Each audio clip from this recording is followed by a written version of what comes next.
En Radio Intereconomía, Pulso Geopolítico. Análisis sobre los nuevos desafíos mundiales. Presenta Rafa Jiménez.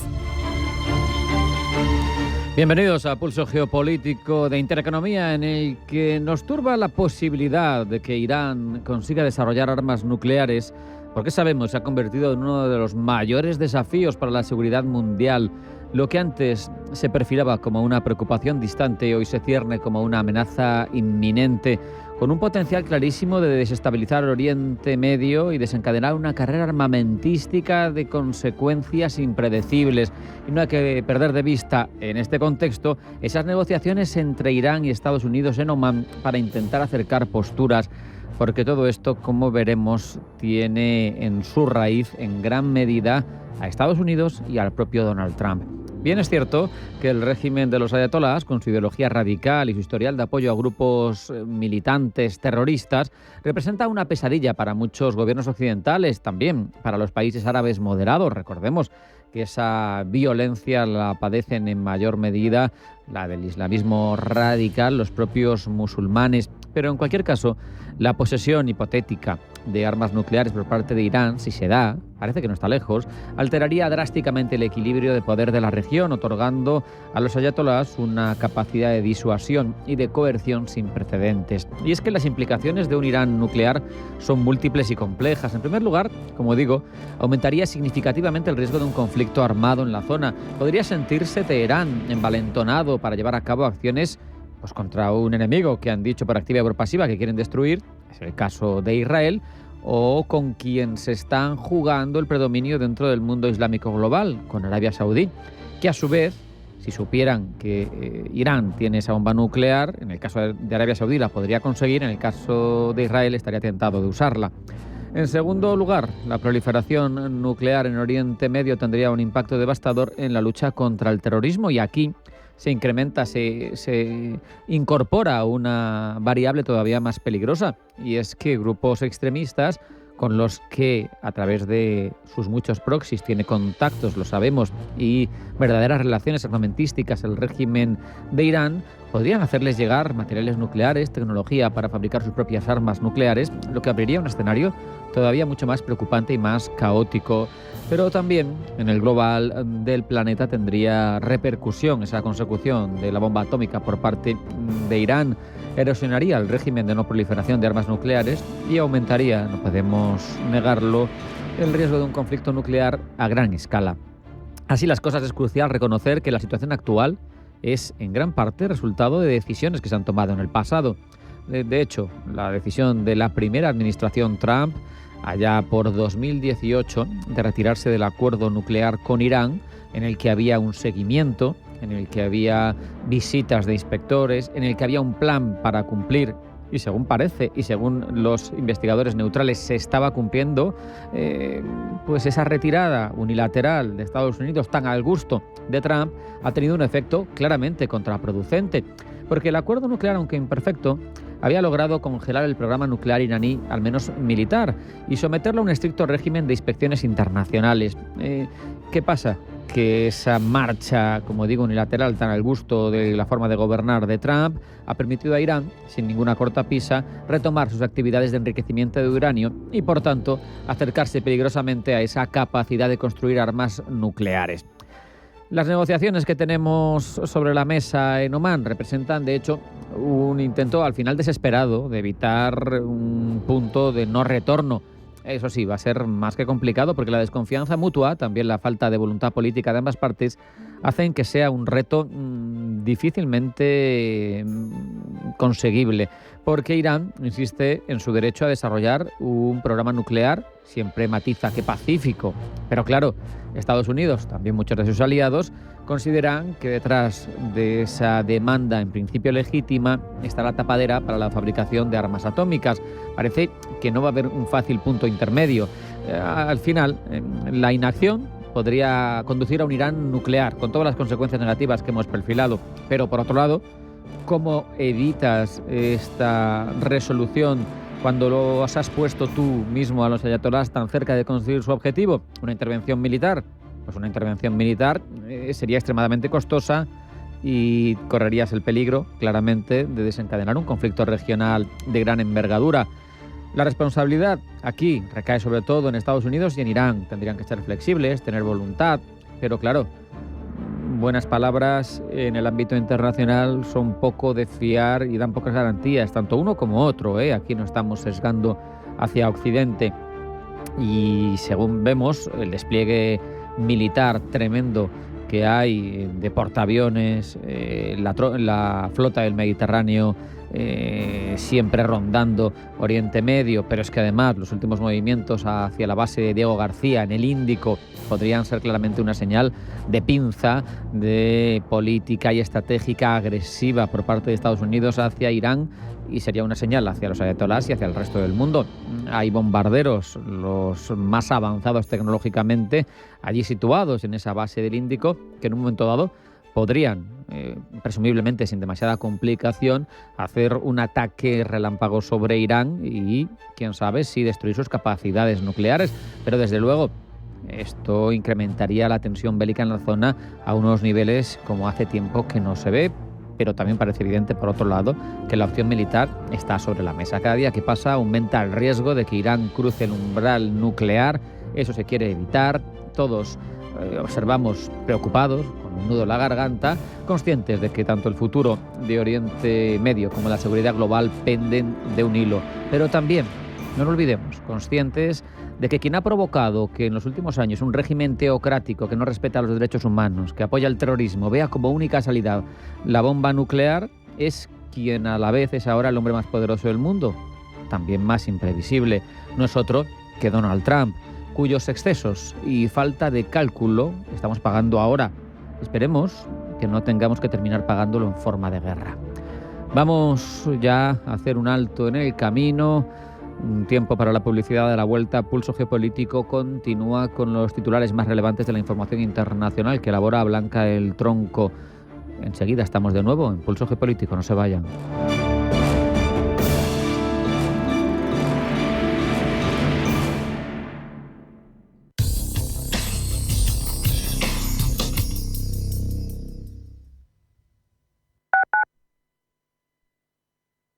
Diversifica tu cartera de inversión y protege tu patrimonio con Silver Gold Patrimonio. Planes de compra de metales preciosos de inversión flexibles y diseñados por Silver Gold Patrimonio para cubrir cualquier tipo de necesidad. Expertos en metales de inversión: oro, plata, platino, paladio, rodio, osmio. Silver Gold es patrimonio inteligente. ¿Qué tipo de piel tienes? ¿Te la cuidas? ¿Te proteges del sol? ¿Se te cae el pelo o se te hinchan las piernas? ¿Qué perfume puedes regalar? Deja de buscar en internet respuestas confusas, porque ahora en Belleza Capital estarás enterado de todo esto y mucho más. Los sábados de 11 a 12 de la mañana en Radio Intereconomía con Katia Rocha. Abuelo, quiero trabajar, pero me piden 1000 cosas digitales. Apúntate a los cursos gratis de Madrid Aula Digital. Yo fui el otro día a uno. ¿Tú? Claro, aprendí a evitar fraudes en Internet y hasta manejo mejor el móvil. También hay cursos para ayudarte a encontrar empleo. auladigital.comunidad.madrid. Me inscribo ya. Proyecto financiado por la Unión Europea. Next Generation. Plan de recuperación. Gobierno de España. Comunidad de Madrid. El 15 de junio Las Ventas vivirá una de las grandes citas de la temporada. Corrida de toros in memoriam de Victorino Martín, con los toros de esta ganadería legendaria para Paco Ureña, Emilio de Justo y Borja Jiménez. Compra ya tus entradas en las-ventas.com. Hola Raúl, ¿qué tal el cole? Hoy nos han enseñado un vídeo de osos panda. ¡Son lo máximo! Pues se me ocurre una idea. En Zoo Aquarium de Madrid tienen una pareja de pandas. ¿Vamos a conocerlos? ¿En serio? Sí, por favor. Ven al Zoo de Madrid y conoce a nuestra increíble pareja de pandas. Una experiencia única en familia. ¡Te esperamos! Radio Intereconomía, la radio de los negocios para estar bien informado.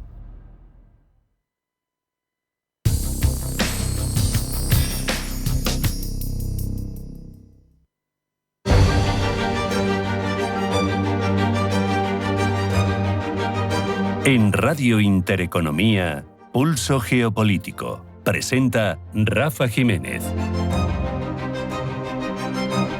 Vamos a repasar ya toda la actualidad más relevante del ámbito internacional. Primero los titulares que elabora Blanca del Tronco. Blanca, bienvenida, buenas tardes. Buenas tardes. China sube los aranceles sobre los productos estadounidenses hasta el 125%. Pekín aumentará del 84 al 125% los aranceles sobre todos los productos importados desde Estados Unidos como respuesta al nuevo paquete de tarifas aprobado por Washington. La medida, que entrará mañana en vigor, ha sido confirmada por el Comité de Aranceles Aduaneros del Consejo de Estado en un comunicado en el que condena la política comercial estadounidense por violar gravemente las normas del comercio internacional y actuar con unilateralismo coercitivo. Pedro Sánchez se reúne con Xi Jinping, a quien transmite que le ve como un socio de la Unión Europea. El presidente del Gobierno asegura que España es un socio profundamente europeísta que ve a China como socio de la Unión Europea. Palabras de Sánchez en una visita a China para diversificar mercados, atraer inversiones, equilibrar la balanza comercial y abordar desafíos globales como la guerra comercial o el conflicto en Ucrania. A su vez, Xi Jinping le ha pedido a Sánchez que China y Europa protejan conjuntamente la tendencia a la globalización económica y se opongan a prácticas intimidatorias unilaterales. Mientras Washington inicia un periodo de negociaciones tras pausar 90 días la subida arancelaria. Pausa, recordemos, solo a los socios que no han emprendido represalias contra la administración Trump y con los que tiene déficits comerciales. La Unión Europea ha manifestado su voluntad de que dichas negociaciones sean sustanciales. Leyen y Costa, según medios chinos, viajarán a este país, a China, en el mes de julio. Allí se reunirán con el presidente chino Xi Jinping, quien a su vez inicia la próxima semana una gira por varios países del sudeste asiático, mientras ya en Varsovia los ministros de Economía y Finanzas de la Unión Europea analizan este viernes el impacto económico de los aranceles impuestos por Trump, así como posibles vías para aumentar el gasto en defensa ante el cambio de rumbo de Washington con respecto a Ucrania. A todo esto en Bruselas, reunión del Grupo de Contacto de Defensa de Ucrania. Grupo que reúne a unos 50 países para impulsar el apoyo militar adicional a Ucrania frente a los continuos ataques rusos y que celebra hoy su 27ª edición, presidida en esta ocasión por Reino Unido y Alemania. Sobre el terreno, Ucrania sigue investigando las circunstancias en que se enrolaron en el ejército ruso los 2 ciudadanos chinos capturados por las tropas de Kiev en la región oriental de Donetsk y denuncia nuevos ataques rusos contra zonas civiles. Israel continúa su ofensiva en Gaza. Allí al menos el 66% del territorio ya son zonas prohibidas, sometidas a órdenes de evacuación por parte del ejército, cuyo acceso debe coordinarse con las tropas presentes a lo largo de la frontera de la franja y en 3 corredores que han dividido el enclave. Irán y Estados Unidos elevan el tono de sus amenazas. Lo hacen días antes de las conversaciones en Omán sobre el programa nuclear iraní, con advertencias estadounidenses de posibles ataques y avisos del país persa de cortar la cooperación con la Agencia Atómica de Naciones Unidas. Y jornada de reflexión en Ecuador. Es antes de unas elecciones que presentan en principio un resultado muy reñido. Elecciones que pondrán en juego 2 modelos opuestos del país: el proyecto liberal y tecnocrático del presidente Daniel Noboa frente a la apuesta estatista de la candidata correísta Luisa González. En Radio Intereconomía, Pulso Geopolítico.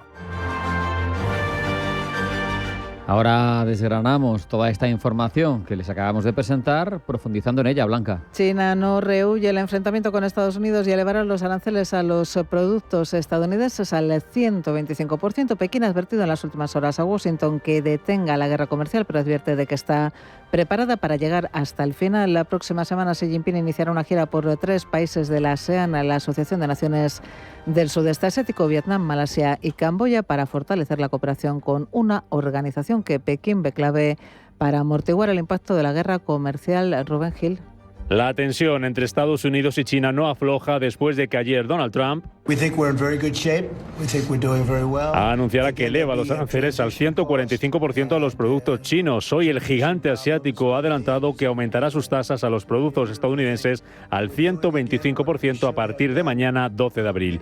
Pekín asegura que si Washington sigue subiendo los gravámenes a los productos procedentes del gigante asiático, China no responderá, ya que con el nivel arancelario actual no existe aceptación en el mercado para las mercancías estadounidenses exportadas a China. El Ministerio de Finanzas chino denuncia que con sus aranceles Estados Unidos viola gravemente las normas económicas y comerciales internacionales y practica la intimidación y la coerción. La decisión de China de elevar sus aranceles al 125% llega precedida de una escalada en la guerra arancelaria entre ambos países. Hace 2 días, Pekín elevaba del 34 al 84% los aranceles a los bienes estadounidenses en represalia al gravamen del 50% 25% que Trump impuso previamente a los productos chinos. Washington respondió elevando aún más los aranceles hasta el 125%, lo que sumado a cargas anteriores deja la tasa total en el 145%. El portavoz del Ministerio de Exteriores chino ha asegurado que su país no desea una guerra comercial, pero no la teme, y ha exigido a Washington dejar las presiones si realmente busca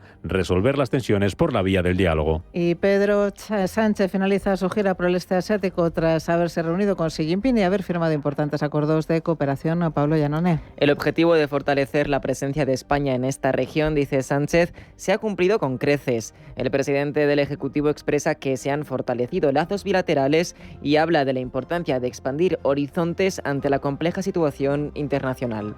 España es consciente de que vivimos un momento complejo en las relaciones internacionales, un momento en el que toca expandir horizontes, redoblar los esfuerzos para preservar la paz, la apertura, el avance en la lucha contra esos grandes retos globales que no se detienen en nuestras fronteras. Estos horizontes también deberían abrirse para Europa. Igual que España experimenta un déficit comercial con China que, dice Sánchez, se debería subsanar.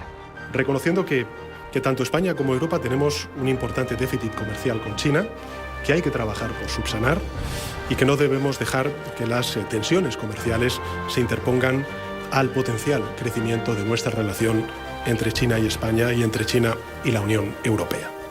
España es partidaria de unas relaciones entre la Unión Europea y China más equilibradas, de encontrar soluciones negociadas a nuestras diferencias, que las tenemos, y de una mayor cooperación en ámbitos de interés común.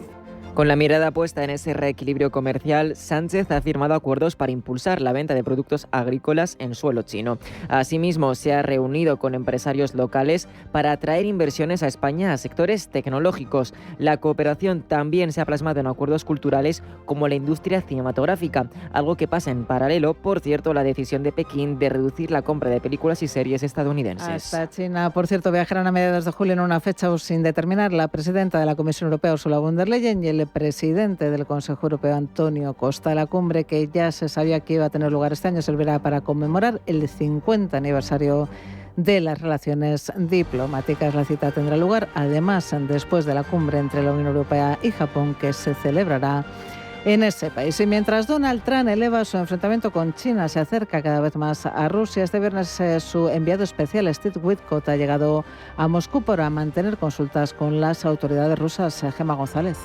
Llegada de Witkoff a Moscú, que ha confirmado el portavoz del Kremlin, Dmitry Peskov. Se trata del tercer viaje del enviado de Trump a Rusia en los últimos meses. Los anteriores se produjeron el 11 de febrero y el 13 de marzo.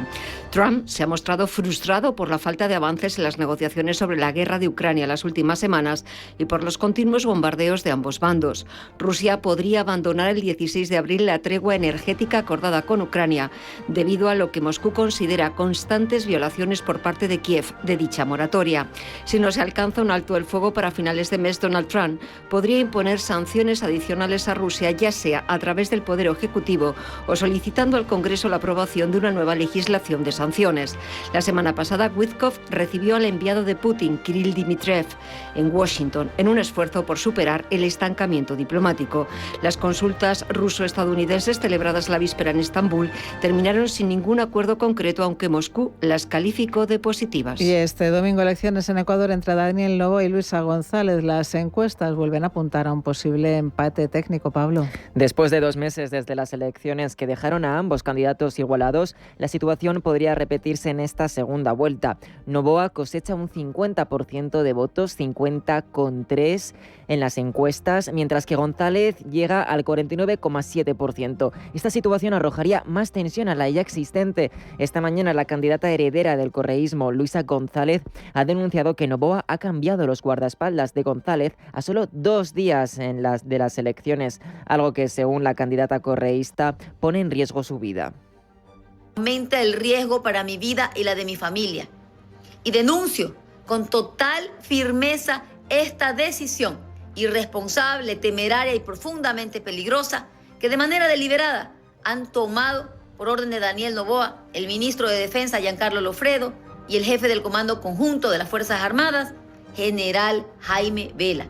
La seguridad es de nuevo la protagonista del discurso político, sobre todo en un país que se encuentra crispado por el auge de la violencia y el narcotráfico. Precisamente Noboa asumió el liderazgo del país hace tan solo 18 meses con el objetivo de reducir estas tasas. Sin embargo, la situación no ha hecho más que empeorar, ya que, como señalaba la opositora González en la primera vuelta de las elecciones en febrero, enero fue el mes que más casos de violencia registró, 793 homicidios, un 90% más que el mismo periodo del año anterior. Noboa prometió tomar cartas en el asunto, pero de momento el Ministerio del Interior no ha actualizado los datos, pero sí ha llenado, sin embargo, su portal de transparencia de noticias sobre los esfuerzos de Noboa por detener el crimen a lo largo de estos 2 meses. Desmantelamientos de fábricas clandestinas dedicadas a secuestros, detenciones de envíos de toneladas de cocaína a Europa, alianzas entre Estados Unidos, Japón y países vecinos para aumentar la seguridad, inversiones en el sistema de salud de la Policía Nacional y las Fuerzas Armadas, y así un largo etcétera. Todo ha sido un impulsor para que Noboa encabece las encuestas, pero no con mucho margen de diferencia, como decíamos, respecto a González. La población ecuatoriana se encuentra dividida y el país necesita más que nunca unidad. En Radio Intereconomía, Pulso Geopolítico.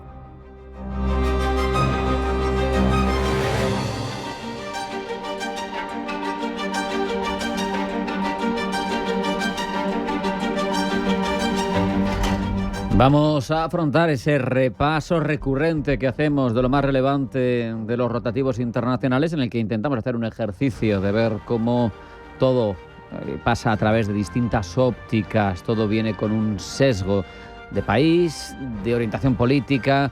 Es un empeño complejo que desarrolla en cada una de nuestras ediciones Pablo Llanone. Pablo, bienvenido, buenas tardes. Buenas tardes. A un día de esa reunión que hemos mencionado entre Washington y Teherán, vemos cómo el régimen de los ayatolás se muestra dispuesto a negociar, pero el temor de que las conversaciones no salgan bien tienen a toda la región en vilo. La prensa de Oriente Próximo observa, da la noticia, le otorga un gran rango jerárquico, obviamente, y en todos los medios a los que acudimos se habla de Irán y de Estados Unidos como primera noticia del día.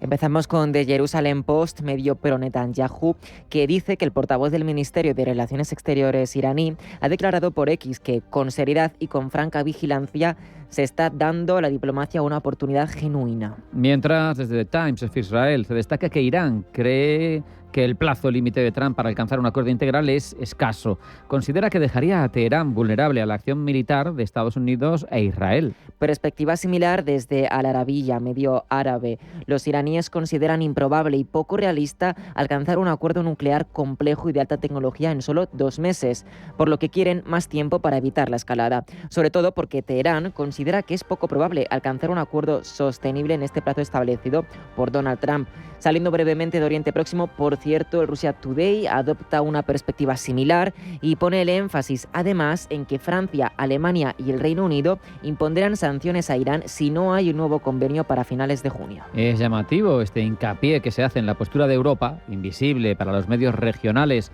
Desde Egipto, el medio pro-Sisi, Al-Haram, habla de una presunta preparación estadounidense para la guerra. Según el medio egipcio, Estados Unidos ha estado moviendo hombres y equipos a una distancia de ataque del Medio Oriente, mientras el ayatolá Jamenei ha repetido esta semana que la animosidad entre Estados Unidos e Israel sigue igual que siempre, lo que imposibilitaría alcanzar ese acuerdo nuclear. La veracidad de estos datos es cuestionable, pero el interés del medio pro-Sisi de narrar esta perspectiva es cuanto menos llamativa. Seguimos en Oriente Próximo. Las tensiones entre Israel y Turquía en torno a la nueva gobernanza que se desarrolla en Siria se encuentran de momento bajo control después de unas conversaciones constructivas, Pablo. Catalogadas por The Jerusalem Post como positivas, el medio además dice que Israel dejó inequívocamente en claro a los turcos que cualquier cambio en el despliegue de fuerzas extranjeras en Siria, particularmente el establecimiento de bases turcas en la región de Palmira, cruza una línea roja y sería considerado una violación grave. Líneas rojas es lo poco que tiene Jerusalén, al menos según la interpretación de The Times of Israel. Este medio dice que Israel tendrá que acostumbrarse a la creciente presencia de Turquía en la Siria post-Assad,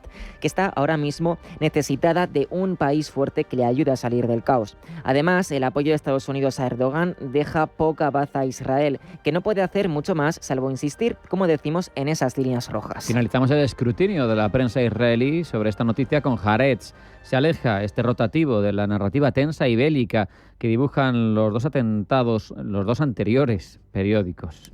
Según este medio, en medio de intereses compartidos entre Israel y Turquía, Jerusalén señala compromiso en conversaciones con Turquía para evitar un enfrentamiento en Siria. Cambiamos de región, ponemos el foco en Oriente Lejano, en Extremo Oriente. Xi Jinping promete visitar a países vecinos durante la próxima semana. Wall Street Journal considera que se trata de un intento de cortejar a su vecindad, países como Vietnam, Malasia o Camboya. El medio destaca que se trata del primer país al extranjero de Jinping en este año, una reacción a la drástica reducción del acceso al mercado estadounidense. Pekín, prosigue Wall Street Journal, también ha contactado con Europa, Australia y Arabia Saudí, ofreciéndose a colaborar para hacer frente a los aranceles del presidente Trump.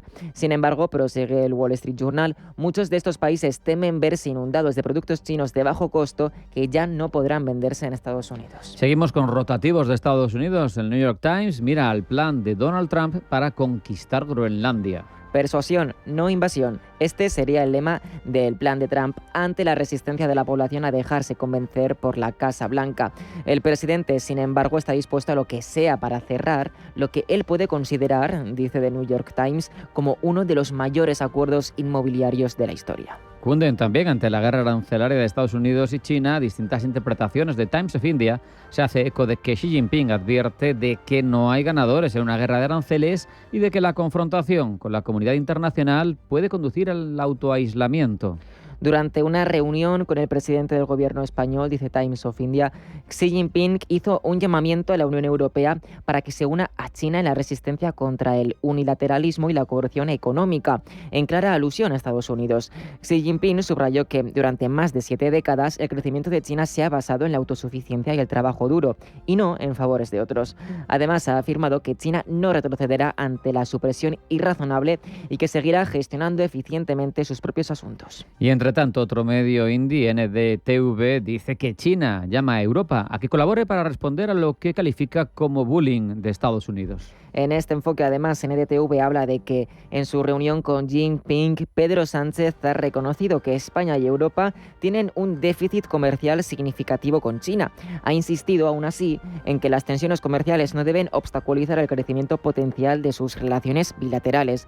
En paralelo, prosigue el medio indio, el portavoz del Ministerio de Asuntos Exteriores chino, Li Jiang, advirtió que aunque China no quiere luchar estas guerras, no tiene miedo. También ha subrayado que estas tácticas no funcionan con China y que la respuesta continuará hasta el final si Estados Unidos insiste en mantener la confrontación.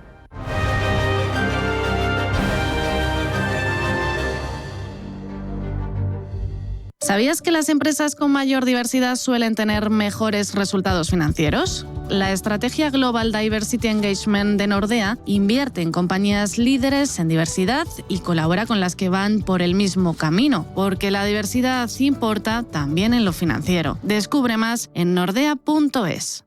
Valladolid enamora con su Semana Santa. Pasión y tradición se unen en sobrias y hermosas procesiones que recorren sus calles mientras sus gentes las viven con devoción sincera. Una celebración única, y en Caja Rural de Zamora estamos a su lado como parte esencial de esa tradición y el más profundo compromiso con nuestra tierra. Caja Rural de Zamora, gente como tú. La aventura llega a la gran pantalla de Cine Yelmo. Una película de Minecraft trae acción y emoción en cada bloque. No te la pierdas, ya disponible en Cine Yelmo. Compra ya tus entradas y vive la experiencia en pantalla grande. Una película de Minecraft disponible en todos nuestros formatos. Salas Premium, Macro XE, salas Dolby Atmos, sala Junior, salas 4D y también en versión original. Solo en Cine Yelmo una película de Minecraft, ya en nuestras salas. ¿Te la vas a perder? Los domingos a las 10 de la noche tienes una cita con El Club de los Negocios Raros.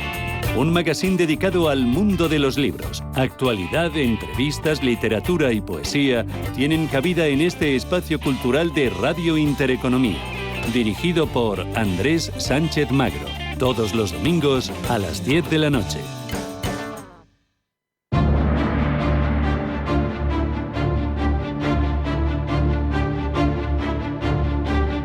En Radio Intereconomía, Pulso Geopolítico.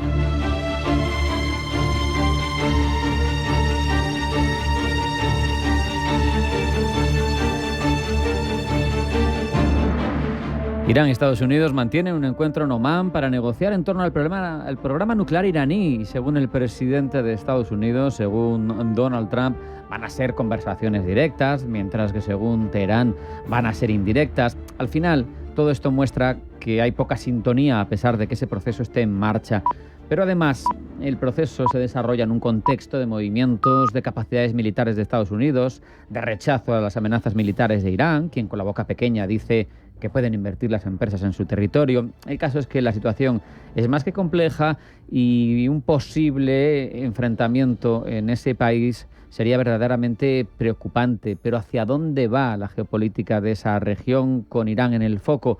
¿En qué punto está el conflicto? Se lo preguntamos a Carlos de Antonio Alcázar, coronel en la Reserva, analista del Centro para el Bien Común Global de la Universidad Francisco de Vitoria. Carlos, es un placer siempre recibirte. Bienvenido, buenas tardes. Encantado de estar aquí, Rafa. Sabemos que Donald Trump y sus políticas, Carlos, son casi una lotería imprevisible, ¿no? Pero lo que trasciende, o de lo que ha trascendido, es que entre sus pocos límites, entre sus pocas líneas rojas que no está dispuesta a negociar, hay una muy clara: que los ayatolás no pueden conseguir la bomba nuclear. ¿Estás de acuerdo? Totalmente. Es que ni pueden ni deben conseguirla. Pero es que Irán ha superado con creces ya los niveles permitidos de enriquecimiento de uranio. Acumula casi 300 kilogramos de uranio con una pureza del 60%. Cuando llegue cercano al 90% ya puede ser de uso militar. Además, no quiere cooperar, ya dijo que no quería cooperar con la OIEA. En enero, su ministro de Asuntos Exteriores dijo que se podían salir del TNP, del Tratado de No Proliferación. Bueno, pues esos son matices, cosas, ideas que nos van confirmando que se quieren salir y que quieren tener el arma nuclear, ¿no? Y además, sus instalaciones están enterradas, están bunkerizadas. Verdi con asas. Si fueran de civiles solos, pues no las tendrían así. Tú con tu deriva, con tu trayectoria militar, sé que hablas con una prudencia siempre exquisita, pero puedo decir yo que cada vez es más posible que Irán sea capaz de desarrollar un arma nuclear. Totalmente. Irán es una amenaza, es una amenaza global. Si no estaríamos así para nada. Estados Unidos, Carlos, lo apuntaba antes, ha hecho ciertos movimientos en lugares clave pero distantes, movimientos de capacidades militares. Te pregunto, ¿cómo se relacionarían estos movimientos con el momento geopolítico complejo que vive esa zona? Y te pongo un ejemplo, el despliegue en la base de Diego García, en el Índico. ¿A ti qué te sugiere? Bueno, ese despliegue es un despliegue no solo en esa base, no solo en esa base donde próximamente, pues muy cercano ya está el grupo aeronaval del portaaviones Carl Vinson, ¿no? Y todo lo que hay ahí, ¿no? Bombarderos B-2 y de otro tipo, una serie de capacidades, pero también lo que está en el Mar Rojo, también el grupo aeronaval del Harry Truman, es decir, una serie de capacidades que lo que Estados Unidos está mandando, eso es una señal política clara, una señal estratégico-militar clara de que, ojo, la opción militar está ahí. Si usted no quiere negociar, la opción militar está sobre la mesa.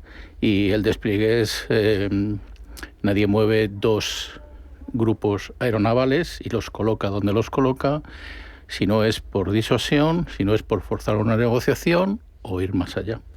También lo has sugerido tú, lo has apuntado tú, ha habido movilizaciones en torno a la zona del Mediterráneo, a la zona del Mar Rojo, y había think tanks internacionales, estadounidenses, que apuntaban a que esto podría ser algo más enfocado hacia los hutíes, que siguen dando guerra, pero también podría ser para mandar mensajes y coberturas y capacidades militares de cara a Irán, ¿no?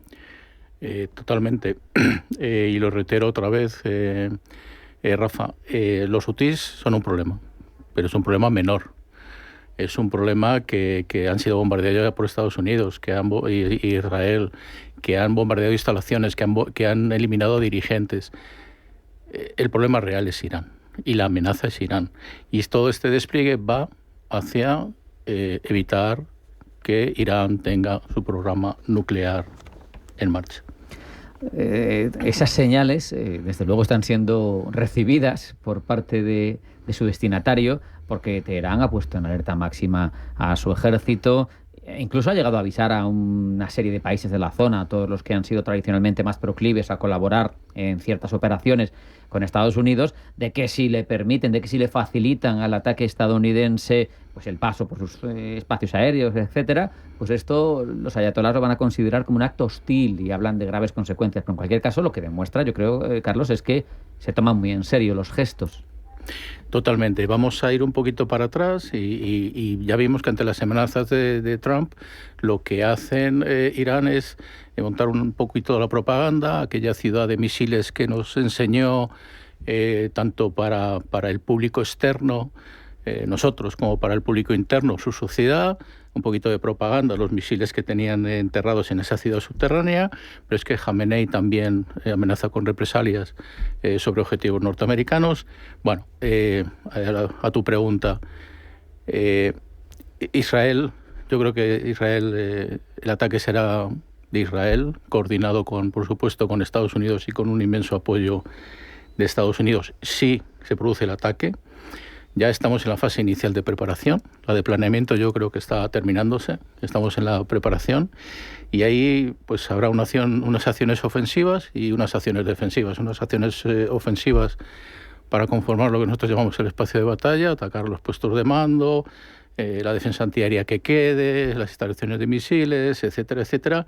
Y ojo, yo creo que también tendrán que tener muy, muy planeado una posible acción defensiva sobre posibles ataques tanto a Israel como a objetivos y bases militares norteamericanas, con lo que pueda quedar, porque los objetivos del ataque son difíciles.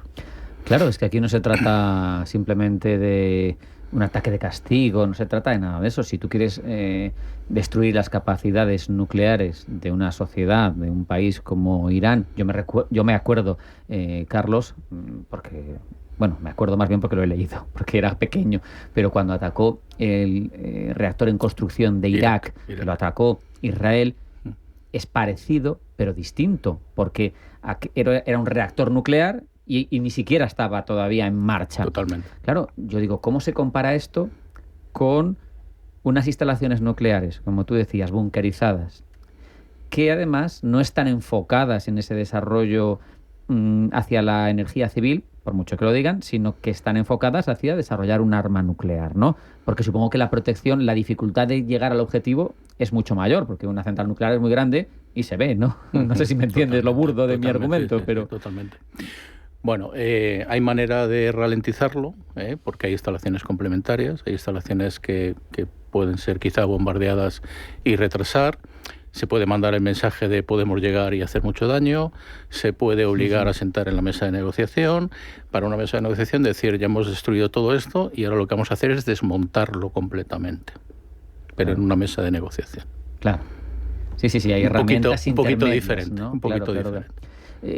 Hablabas del despliegue militar en Diego García, de los grupos aeronavales, así intuitivamente, sin saber cómo se va a atacar, pero ¿qué armas, qué bombarderos, qué elementos son los clave, en tu opinión, desde fuera, para un ataque de este tipo? ¿Los B-2? No sé si se llaman así, perdóname la ignorancia. ¿Qué tipo de armas? Bueno, el grupo aeronaval de Carl Vinson lleva F-35. Ajá.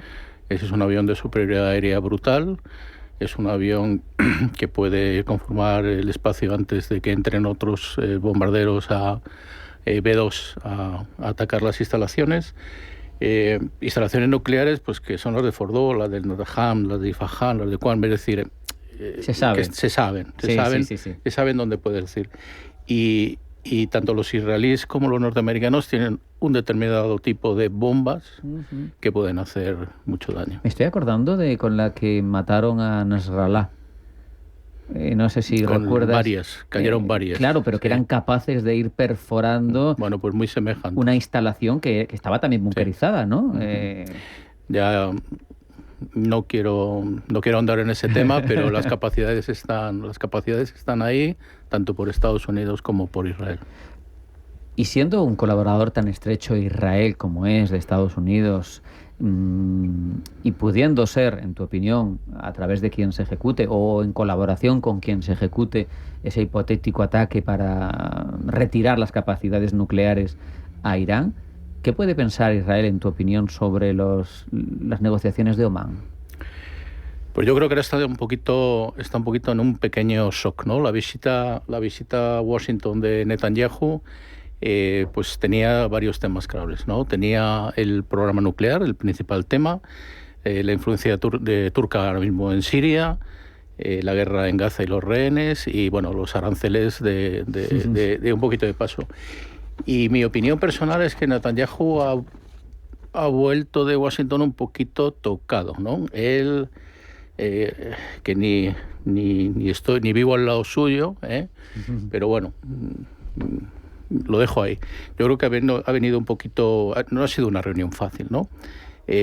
La relación es compleja. La relación con Trump y Netanyahu, ya lo dijimos alguna vez, sí, son dos egos. Yo creo que Netanyahu hizo bien, se mordió un poquito la lengua en esa comparecencia pública, donde hace unos días, ya sabéis, hace unas semanas, Zelensky pues lo pasó bastante mal y fue un poquito desagradable. ¿Por qué? Pues porque Netanyahu, él apoya la presión militar a Irán, él sabe que es la oportunidad, y de repente pues yo creo que él buscaba una fecha, buscaba confirmación del ataque, y de repente se encuentra que yo creo, es una opinión personal, que Trump, quien mucho habla o mucho yerra, o quien mucho habla mucho peca, o yo qué sé. Igual ha tirado de las riendas un poquito. Sí, le suelta pues que va a hacer negociaciones directas con Irán, aunque Irán no quiere hacer las negociaciones directas, pero se lo dice allí, ¿no? Y le sorprende un poquito. ¿Por qué? Porque para Israel es un problema auténtico Irán, y es un problema de su supervivencia. Hombre, las palabras de los ayatolás y de sus ideólogos siempre están relacionadas con la destrucción. O sea, no hablan de otra cosa, no hablan de nada, de contención, de llevarse bien, de llegar a un punto intermedio, hablan de destrucción del Estado de Israel, siempre. Israel. O sea que es evidente, Carlos, por todo lo que nos has contado y cómo nos has situado el panorama, que las capacidades de Estados Unidos, militares, sus bombarderos, pueden conseguir al final llegar a su objetivo, que es destruir o ralentizar de una manera considerable ese objetivo que tiene Irán de conseguir la bomba atómica. También nos has dicho que puede ser una forma de hacer presión para que te sientes a negociar. Esto es una opinión personal. ¿No da la sensación de que si se opta por esta segunda opción, estás dejando salir vivo, entiéndaseme, a un interlocutor que no es confiable? Quiero decir, que te va a firmar cualquier cosa que le pongas por delante si solo le has presionado, pero que luego va a hacer lo que quiera. Totalmente. Lo que pasa aquí es que hay varios interlocutores no confiables o poco confiables. Es que Irán no es confiable. Irán no es confiable, claro, totalmente. Pero es que Estados Unidos últimamente es impredecible y sorpresivo. Israel está viendo que tienen una puerta perfectamente abierta con Estados Unidos, pero no siempre, y no siempre le va a dar Trump lo que Netanyahu, lo que Israel quiere. Israel tiene las ideas claras, pero está impaciente y está preocupado. ¿Por qué? Porque para ellos se presenta una oportunidad. Es que han debilitado ese eje del mal, ¿no? Han debilitado a todos los proxies. El cinturón de fuego ya no existe. Efectivamente, entonces se presenta una oportunidad con un Irán débil. Si ahora vamos a una negociación y volvemos a lo mismo, Trump va siempre a una negociación de máximos para ver qué puede conseguir, si puede conseguir... pues un Irán doblegado económicamente y militar, pero mantenido ahí. Claro, eso a Israel no le va a servir para nada, porque es trasladar el problema dentro de unos años, ¿no?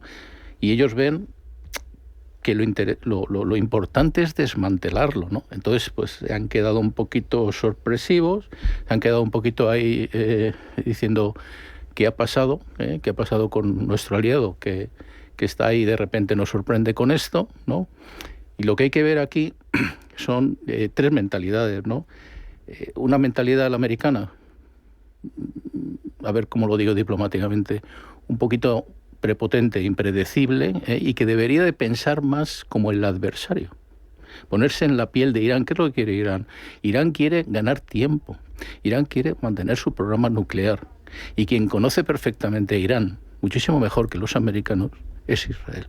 Israel desconoce, Israel busca su supervivencia, que no se pase una línea roja, está en su resiliencia y no puede permitir que Irán se haga con el programa nuclear. Más claro, agua. Con esa reflexión nos quedamos. Carlos de Antonio Alcázar, coronel en la Reserva, analista del Centro para el Bien Común Global de la Universidad Francisco de Vitoria. Como siempre, un placer. Muchas gracias. Un abrazo. Hasta la próxima. Gracias. Muchísimas gracias a ti, Rafa.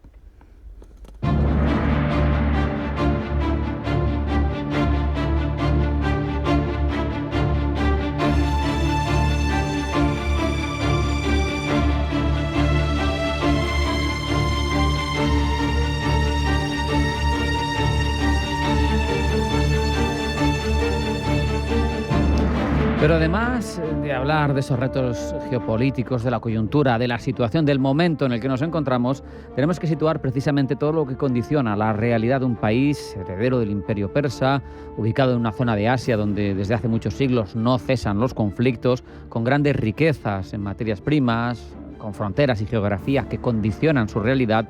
De todo ello hablamos para entender mejor a Irán y su papel en la geopolítica actual con la ayuda de José Ignacio Castro, militar en la Reserva, profesor y analista de Minerva Institute. José Ignacio, bienvenido, buenas tardes.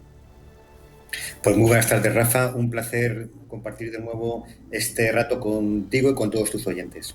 ¿Qué relevancia geoestratégica tiene la ubicación? Te hablo de lo que es dónde está, en medio de dónde está Irán dentro del continente asiático.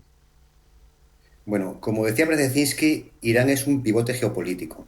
Irán es un país que por sí, con su territorio, es una auténtica fortaleza, puesto que tiene los montes Zagros y Elbruz, pero sobre todo porque controla un choke point, un punto de paso obligado marítimo, que es el estrecho de Hormuz, que es la salida por mar de todos los hidrocarburos que se encuentran en la región del Golfo Pérsico. José Ignacio, este control del Golfo Pérsico podría llevar, en un caso, te pido opinión, porque al régimen iraní a dinamitar, entre comillas, ese Golfo Pérsico en el que perdería mucho dinero, indudablemente, porque las materias primas son una de sus riquezas, pero también colapsaría o ayudaría a colapsar el global. ¿Tú crees que eso se puede considerar por los ayatolás como un arma, ¿no? La posibilidad de establecer allí un desorden global total. Bueno, Irán es un actor racional. En el pasado, Irán ha intentado controlar o impedir el paso de determinados buques y su experiencia ha sido bastante amarga. Durante la guerra Irán-Irak hubo una fase de la operación que se llama la Guerra de los Petroleros, en la cual la Marina de Guerra iraní se dedicó a hostigar los buques cubaitíes que en ese momento eran aliados de Irak. Esto produjo una operación por parte de Estados Unidos, que se llamó Praying Mantis, que fue la mayor operación de guerra naval desde la Segunda Guerra Mundial, en el cual la flota iraní salió bastante mal parada. Por tanto, Irán posiblemente lo que vaya a hacer es jugar con el control del estrecho de Hormuz, incluso podría realizar algún tipo de estrategia híbrida, me estoy refiriendo a algún ataque en el cual no se pueda causar alguna atribución, la existencia de minas, etcétera, y de algún modo podría jugar con ese no cruzar la raya roja, pero quedarse muy cerca de ella. José Ignacio, ¿cómo describirías ahora mismo el nivel de las Fuerzas Armadas iraníes, que también es relevante, ¿no? Saber a qué se puede enfrentar? Yo me acuerdo, simplemente como referencia, que se hablaba en Irak, en la segunda operación de Estados Unidos, de la madre de todas las batallas, con la retórica del régimen de Saddam Hussein, y luego pues fue un soufflé que se desinfló bastante rápido dentro de la dificultad de cualquier operación de ese calado en una zona, en un territorio hostil como es el desierto. ¿Le puede pasar algo así a Irán? ¿Tiene un nivel y una jerarquía importante su ejército? ¿Cómo lo ves? Bueno, Irán, básicamente sus fuerzas armadas están desgajadas o separadas en dos grandes bloques. Por un lado están los guardianes de la Guardia de la Revolución Islámica, que son los Pasdarán, por así decir, sería una milicia más religiosa, que además se emplea en la proyección exterior de Irán en forma de estrategia híbrida. Y por otro lado se encuentra el Artesh, que son las fuerzas armadas convencionales, más dedicadas a la defensa territorial del interior de Irán. Las Fuerzas Armadas iraníes en estos momentos tienen una relativa poca capacidad operativa con respecto a los ejércitos convencionales modernos con los cuales se podría enfrentar. Sin embargo, esta capacidad que tienen mínima, unida a la fortaleza del territorio, lo que supondría es que conquistar Irán por las bravas sería algo tremendamente difícil o tremendamente costoso. Entiendo, José Ignacio, entonces que tú otorgas relevancia, ¿no?, a esas características especiales de lo que es la orografía, del relieve iraní, ¿no?, a la hora de desarrollar una conquista, no una acción concreta que fuera un bombardeo o lo que fuera, es distinto, pero a la hora de conquistar, a la hora de dominar el país, la orografía sería fundamental. Efectivamente. Vamos a retrotraernos también a las épocas de la guerra Irán-Irak, en las cuales las fuerzas armadas grandísimas, enormes de Saddam Hussein atacaron las llanuras del Juzestán iraní y más allá no pudieron pasar, porque con lo que se van a encontrar es con una muralla de alturas enorme, fácilmente defendible, lo cual hace que cualquier intervención dentro de Irán por medios convencionales sea tremendamente difícil, tremendamente costoso en vidas, en recursos y en tiempo. Esto Irán lo sabe. Y además está sus fuerzas armadas preparadas y configuradas para operar defensivamente si esto llegase a ocurrir. Quiero preguntarte también, ahondar un poquito en conocer su industria militar. Sabemos que nunca han sido punteros en altísima tecnología, pero han sido capaces de desarrollar elementos que les han sido muy útiles y, por ejemplo, en materia de misiles o en drones, se han convertido en un actor fundamental, en uno de los proveedores internacionales, sin duda, de estas armas que hay que reconocer que han cambiado, al menos en cierta medida, las dinámicas de los enfrentamientos, ¿no? Sí, efectivamente. Vamos a partir de la base de que el pueblo iraní es tremendamente inteligente e imaginativo. A partir de ahí, ellos han sido capaces de desarrollar tecnologías desde otros desarrollos tecnológicos más básicos. Véase, por ejemplo, todo el tema de los misiles, a partir de tecnología rusa o coreana relativamente anticuada, ellos han desarrollado un programa muy sofisticado para poder producir misiles, pero no solamente misiles en el campo de los misiles balísticos, sino que también han fabricado determinados misiles antibuque, lo cual a la flota estadounidense le tiene bastante preocupada, como pueden haber diseñado con una gran facilidad drones. De hecho, muchos de los drones iraníes se encuentran suministrados a Rusia y se les ha visto operar en el conflicto de Ucrania. Además, con medios muy rudimentarios. Y a partir de ahí, con esa imaginación que tiene, con esos conocimientos, porque el pueblo iraní es un pueblo muy culto y tiene una muy buena capacidad para desarrollos industriales, han fabricado un armamento que nos sorprende su grado de sofisticación. Hemos hablado del pueblo iraní. Tiene una identidad nacional en global que proviene de una larguísima historia, imperio persa, etcétera, pero tiene una cierta fractura entre una juventud muy joven y probablemente con algo de inquietudes y una élite teocrática completamente separada. ¿Esa identidad cultural puede pesar más que el desencuentro interior una vez se plantaran ante un conflicto? ¿Cómo lo ves? Sí, bueno, hay que tener en cuenta, como muy bien has dicho, que dentro de Irán hay determinadas fracturas cultural, poblacional, generacional, incluso entre gente más rica y menos rica. El núcleo iraní es persa azerí, pero hay otros pueblos, como pueden ser árabes, como pueden ser baluches, como pueden ser kurdos, que ahí podemos encontrar una determinada fractura social entre diferentes afecciones. También es importante lo que habías comentado, no solamente esta diversidad de pueblos, sino también el salto generacional. Ya la generación de la guerra Irán-Irak se está haciendo mayor, ya cada vez son menos la gente que todos los viernes va a rezar en la tumba de sus mártires en los cementerios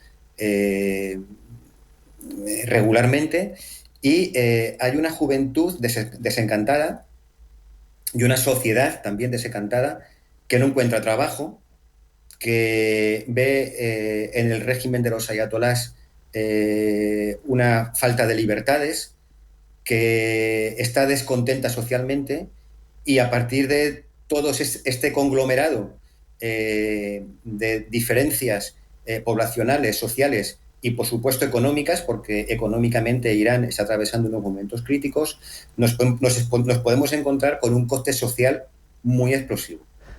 Justamente por esto me gustaría también conocer tu opinión cuando faltan 4 años para el medio siglo de la Revolución Islámica, y uniendo esa realidad al hecho de que el líder supremo, Ali Khamenei, es un hombre de edad avanzada, si esto puede generar un cóctel incluso en el que, potenciando la disidencia interior o el descontento interior, no sé si con sanciones o de otra manera, pudiera producir un cambio de statu quo en un país tan relevante, con tantos recursos, con tanta población, tan joven, tan importante geoestratégicamente.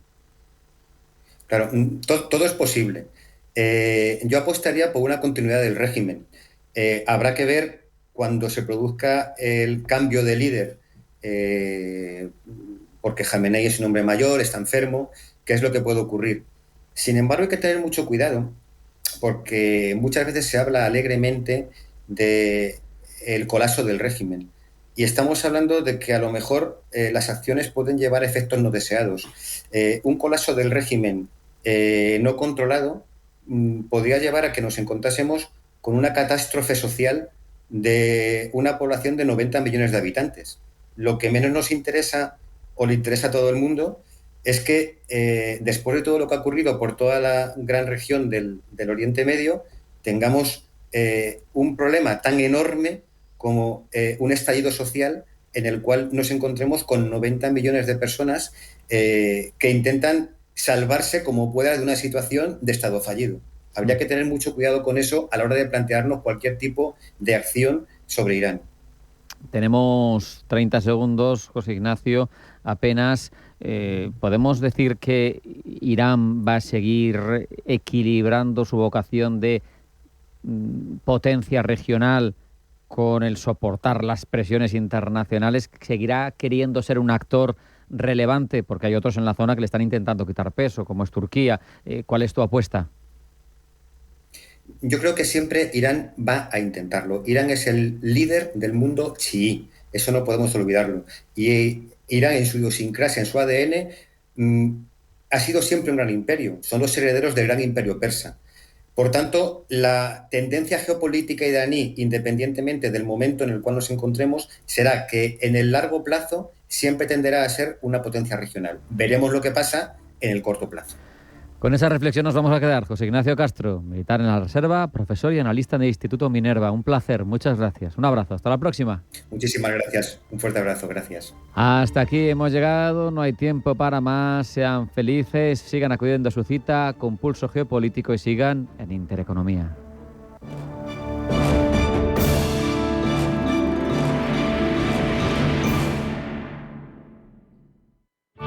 Bontobel Asset Management. Calidad suiza con el objetivo de obtener rendimientos superiores a largo plazo. En Bontobel Asset Management siempre estamos a la vanguardia de las inversiones activas en bonos y acciones. Para más información, entre en nuestra página web bontobel.com/am. Bontobel Asset Management, su especialista global en fondos de inversión. ¿Conoces Banco Big? Somos tu banco de inversión y ahorro. Pero no solo eso, somos tu plataforma de brokeraje con todo tipo de productos, acciones, bonos, ETFs, fondos, futuros y además contamos con una demo técnica con 100.000 euros ficticios para que puedas aplicar todos tus conocimientos sobre el trading. Banco Big. Nos mueven tus valores. Debes saber que toda inversión conlleva el riesgo de pérdida de capital.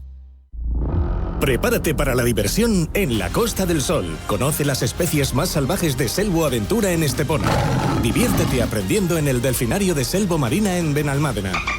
Y viaja por el cielo de la Costa del Sol en el teleférico Benalmádena. Radio Intereconomía es la mejor plataforma para dar a conocer, relanzar y poner voz a su empresa. Nuestro equipo comercial le asesora para conseguir sus objetivos. Contacte con nosotros. Teléfono 91 999 21 21 y en el mail comercial@intereconomia.com. Radio Intereconomía, la radio de las empresas.